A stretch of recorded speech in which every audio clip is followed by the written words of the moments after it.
அனைவருக்கும் காலை வணக்கம். இந்த செய்தித்தாள்கள் படிக்கும்போது மனதிற்கு சங்கடமாக இருக்கிறது.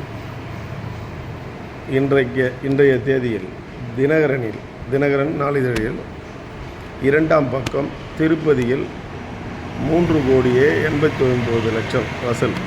அதாவது 2ஆம் பக்கம் செய்தியே அதுதான். அதே தினகரன் நாளிதழில் 15வது பக்கம் என்ன செய்தி என்றால், காட்பாடியிலே இருக்கக்கூடிய வள்ளிமலை கூட்டுரோட்டில் இருக்கக்கூடிய திருவள்ளுவர் யூனிவர்சிட்டியில் உலக தரவரிசையில் 3 விஞ்ஞானிகள் இடம்பெற்றிருக்கிறார்கள். தமிழக விஞ்ஞானிகள் 3 பேர் தலைசிறந்த உலகின் தலைசிறந்த விஞ்ஞானிகளில் 3 பேராசிரியர்கள் இடம்பெற்றிருக்கிறார்கள். இது பெருமைக்குரிய விஷயம். நாட்டு மக்களுக்கும் நம்ம தமிழகத்திற்கும் இந்தியாவுக்கும் பெருமை.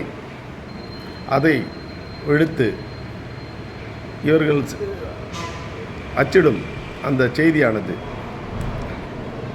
கார் திருடில் ஈடுபட்டவர் ஏற்கனவே பல்வேறு திருட்டு வழக்கில் கைது செய்யப்பட்டு ஜாமீனிலே வெளியே வந்து ஓராண்டுகளாக இந்த வேலை செய்கிறார். இது ஒரு பக்கம். இது 3ஆம் பக்கம் செய்தி. 2ஆம் பக்கம் செய்தி, தினமும் திருப்பதியிலே எவ்வளவு வசூலாகிறது. ஐயா பத்திரிகை ஆசிரியர்களே, நான் சொல்வதெல்லாம் நாட்டு மக்களை ஊக்குவிக்க, அவர்களுக்கு ஒரு நல்ல சிந்தனையை வழங்க நீங்கள் நல்ல செய்திகளை முதலில் பதிவிடுங்கள்.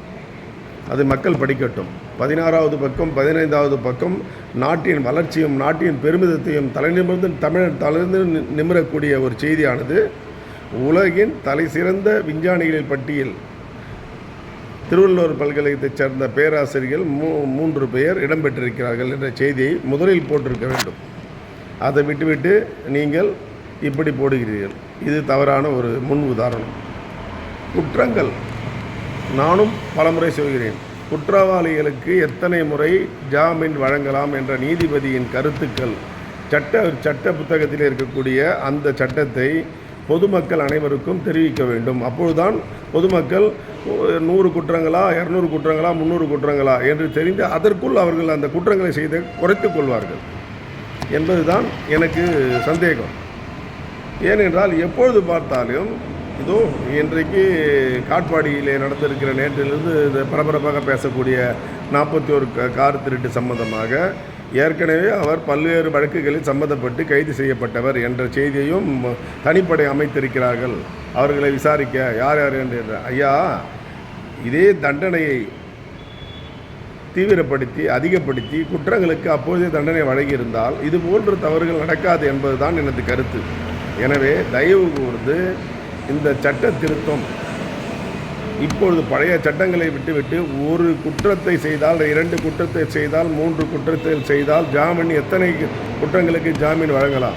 ஏன் இந்த ஆம்ஸ்ட்ராங் கொலை வழக்கு இன்றைக்கு போதாகரமாக தமிழகத்தையே போக்குவரத்துக்கு இடைஞ்சூறாக போராட்டங்கள் அங்கேயே நடத்தி கொண்டிருந்தது. அவர் ஒன்றும் தேச தொண்டரோ தேசத்திற்காக போராடியவரோ அல்ல மக்களுக்காக போராடியவரோ அல்லவே. கொலை குற்றத்தை வழக்கிலே அவர் இன்றும் அவர் பெயரில் விசாரணையில் இருக்கிறது நீதிமன்றங்களில்.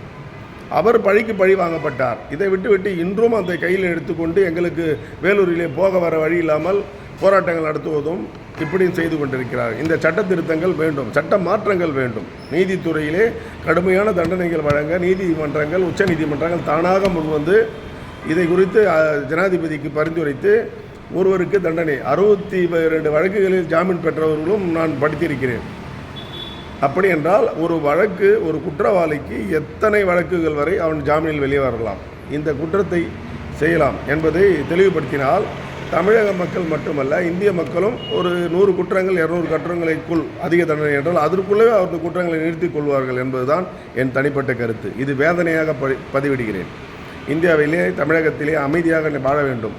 வழிப்பறி கொள்ளை, திருடு, கொலை, கற்பழிப்பு இப்படிப்பட்ட குற்றங்கள் இல்லாத மாநிலமாக வாழ வேண்டும் என்பதற்காக தான் இதை நான் பதிவிடுகிறேன். எனவே பொதுமக்கள் அனைவருக்கும் தேவையான ஒரு சட்டம் இது. குற்றவாளிகள் கடுமையாக தண்டிக்கப்பட வேண்டும் என்பதுதான். எனவே இதை ஆய்வு செய்து தானாக முன்வந்து உயர்நீதிமன்றமும் உச்ச நீதிமன்றமும் தானாக முன்வந்து இதற்கு ஜனாதிபதியின் ஒப்புதலை பெற்று ஒரு சட்ட திருத்தத்தை கொண்டு வந்தால் குற்றங்கள் குறைய வாய்ப்பு இருக்கிறது. நன்றி, வணக்கம்.